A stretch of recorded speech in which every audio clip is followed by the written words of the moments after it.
Hey everybody. So a few days ago I made a video where I criticized Homeland Security Director Kristi Noem's obscene propaganda appearance at a prison camp in El Salvador. And they're calling that prison the terrorist confinement center because nobody in the world could be against confining terrorists. So it's where the Trump administration sent over 200 alleged Venezuelan gang members last week against a court order and without due process. So I promised a couple days ago that I would respond to a specific question from a listener about that video. So I'm going to do that. He wrote, "Can someone please tell me what is wrong with the video she did? I honestly would like to know. Standing up for the law, that's not Christian?"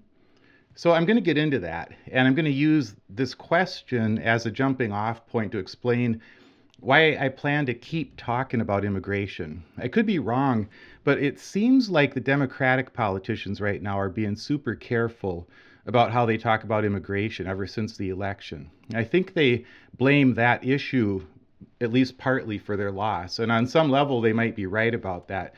I think they need to get over it, though, because I think they're at their best when they're standing up for human rights. So I hope they get their legs under themselves soon and figure out how to talk about this stuff because it's bad and it's getting worse. But I've never been a Democrat. I'm an independent, I suppose, at this point, and I'm not operating out of that mentality. I'm not looking at this as an issue about any upcoming election. I care about those things, but I mean, I'm looking at this about it's about who we are as a country, and it ought to be about holding our elected officials to account for acting in a just manner. I mean, if there's one issue where I think Christians ought to be leading the discussion, it's in the way that we treat migrants. So an awful lot has happened in the world since Kristi Noem's insidious little stunt, and it's tempting to move on and to just talk about another atrocity or another one of the distractions that Trump and his regime are pushing out into the world every day. But I can't talk about everything. So I do think it's valuable to look a little bit longer at some of the more important stories. And I trust that more people are getting activated every day to talk about the stories that move them, that they see as most critical. So for myself right now today, I think the things that Trump is doing around immigration are going to have some deep and long-term effects on who we're becoming as a nation. I don't think we have the luxury of looking away from the cruelty and the abuse to actual human beings that this administration is committing in the name of the United States of America. And as I try to keep reminding all of us on this channel, the rest of the world understands that the Trump administration's also doing these things in the name of Jesus.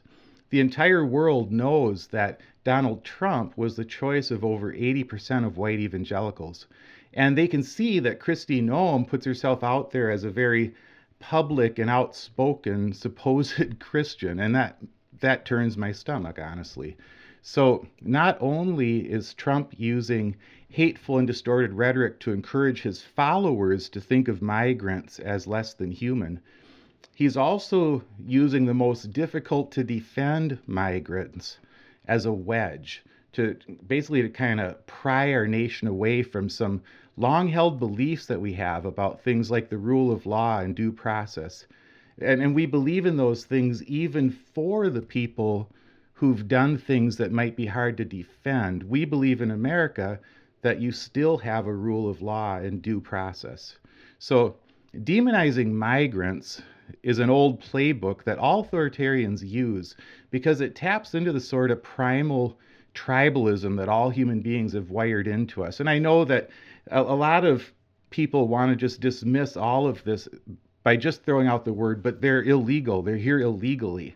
And I think we've got to look more deeply at the way that we talk about migrants, the way that the immigrants are used to divide us, to drive us towards some really, I think, wicked ends. And our tribalism is getting used on this issue. That's why I care about it as a Christian, in addition to just caring about people, obviously. So that commitment that we have, that tribal commitment to our own family, our own tribe, that isn't wrong in and of itself. It's kind of how we're wired, it's how we're made. But it's one of the most effective human traits to exploit for some really bad ends. And that's exactly what Kristi Noem was doing with her sick little field trip to El Salvador. So when my listener asks, well, what was wrong with Kristi Noem's video? I just want to start with that thought. So often people want me to go to chapter and verse to prove my case biblically, and I've done plenty of that over the years. And on the immigration issue, I think that's easy to do and it's worthwhile, but I'd want to say that I do get a little frustrated sometimes having to like point to chapter and verse to get people to just see what's like so obvious as a follower of Christ, that this person's being mistreated and there's no justification for it. But let's look at the Bible a little bit here, because the Bible has tons to say about the way that we treat migrants. So the Bible doesn't have just a few verses about showing justice to the alien and the sojourner among us. The entire narrative and worldview of the Bible is shaped by this understanding that Israel had, that they were once aliens in the land of Egypt. For example, Exodus 22:21 says, "Do not mistreat or oppress a foreigner, for you were foreigners in Egypt." And so that basic understanding shapes everything about the way that God talks about justice through his prophets. The treatment of the foreigner among us isn't a tangential issue. It's right at the center of our understanding of what justice looks like. So that's just a big picture point that I want to make. The way that we treat immigrants is central to our understanding of justice. That doesn't mean we shouldn't have borders or laws. It's none of that. But what's happening is that the illegal immigration, for instance, or Venezuelan gangs or whatever, are being used to poison us, to play on our tribalism for political power, and Christians can't participate in that. So, and then the book of Revelation, gives us a vision of the world that Jesus came to bring about. In Revelation 7:9, it says, "After this I looked, and there before me was a great multitude that no one could count, from every nation, tribe, people, and language, standing before the throne and before the Lamb. They were wearing white robes and were holding palm branches in their hands." Tribalism to the Christian is not our end. We're not going to end up in tribalism. It's part of the human condition, but Christians believe that Jesus brings people together across their tribal divisions, and we work for that. So those are two just big picture concepts. The way that we treat immigrants is central to biblical justice, and Christians of all people are called to overcome our tribal instincts for the sake of every tribe and tongue and people and language. So I'll get more specific in a minute, but right here, right at this point, just keeping those two big picture principles in mind, the actions of Donald Trump and Kristi Noem are just flagrant violations of anything that could be called a Christian approach to justice. They're cruelly mistreating migrant human beings, and they're intentionally stirring up tribal divisions in order to empower themselves, not to make the world a better or a more humane place. So I say all that without even looking at the law part of it that the listener brought up. This is just how people ought to treat one another, and as a Christian, it ought not to be controversial to say that we don't demonize entire groups of people, and we don't employ a strategy for decades of picking out the least desirable examples of these people and then using that to dehumanize an entire group of people. So that's just not Christian. Okay, that's the first main point. So let's look at this. My questioner said, standing up for the law, that's not Christian?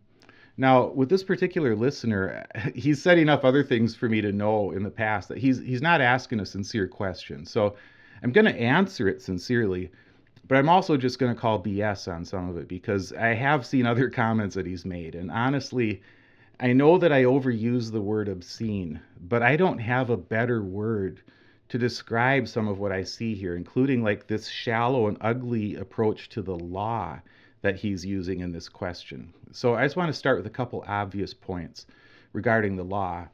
Donald Trump himself has been convicted of multiple felonies, and he had several other indictments dismissed once he became president. And he was found liable by a jury for sexual abuse, a type of abuse that he bragged about performing often on the Access Hollywood tape.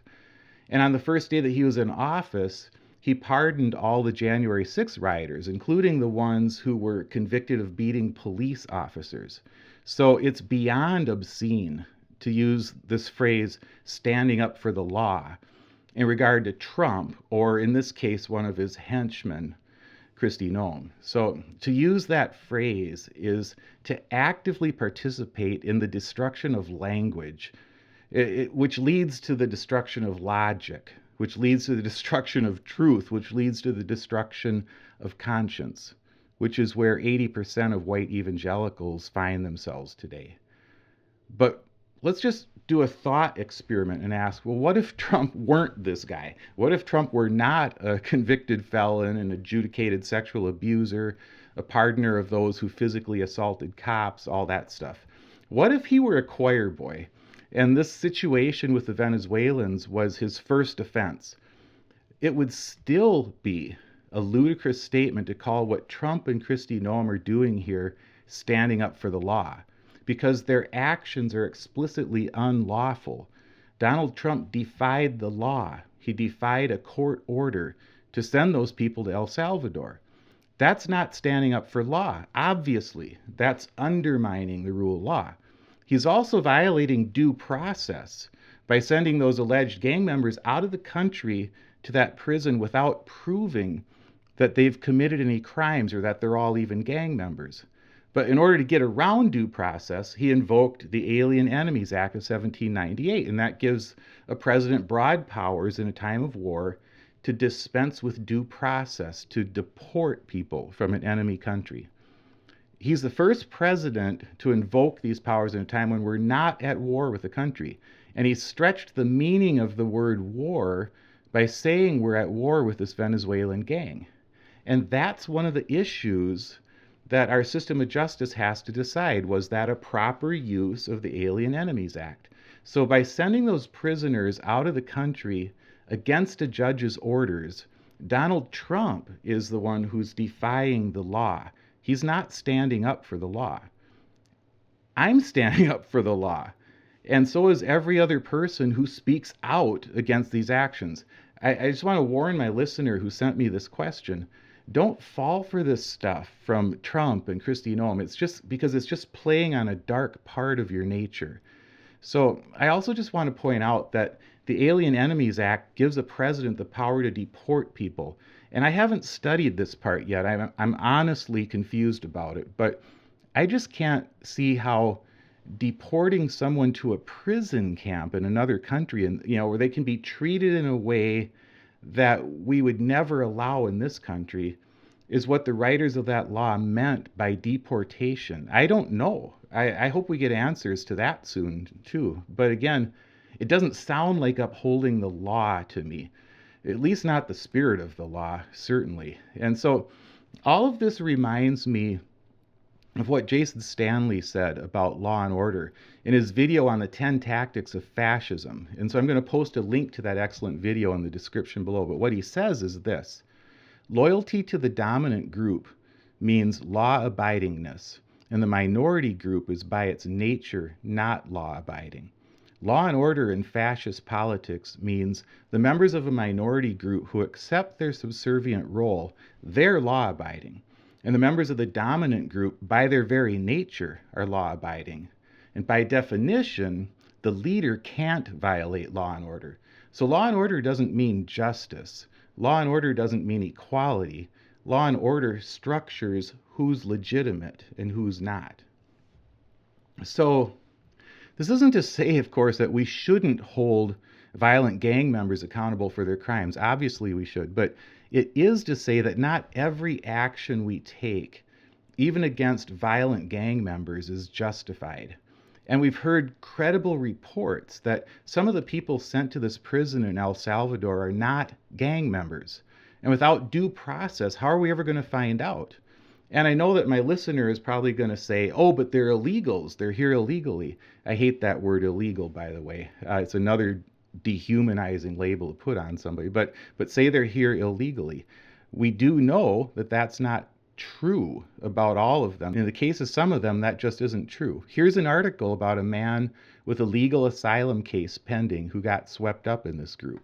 So when Kristi Noem stood in front of these prisoners and insinuated that they're all terrorists or that they all came to the U.S. illegally, she was lying. She knew about the credible reports that this was untrue for some of the people that she was standing in front of. How is that standing up for law? But back to the bigger picture, Christians work for justice. Fascists appeal to law and order, to commit gross injustice. And that's what Kristi Noem was engaging in. So one final thought on this whole sordid scene. The Geneva Convention expressly forbids governments from using prisoners of war in these kinds of films. It's quite clear on that. What's not clear is whether these guys are prisoners of war or what their status is. Trump says we're in a war with the gang that some of them allegedly belong to, and that's why he used this Alien Enemies Act. Okay, then maybe they are prisoners of war? I'm not sure. But if so, then what Kristi Noem did looks an awful lot to me like a violation of the Geneva Convention. But I am not a lawyer. I've just heard a few people say this, and I'd kind of like an answer to that question. Seems like a good question to me. But back to my listener's question. I just want to ask my listener, if you might not be violating the Geneva Convention only because of some technicality, but you're still posing like a fascist Barbie in your $50,000 Rolex in front of prisoners who are being forced to stand at attention in their underwear, yeah, I have a problem with that. And I don't think I should have to explain to a Christian why that's bad. The message is clear that's being sent. Humans look like Kristi Noem. Animals look like the other people. And the blessings of wealth and power that God has bestowed on Kristi Noem proves that God is on the side of the humans. And we can do whatever we want to the animals. So thanks for listening.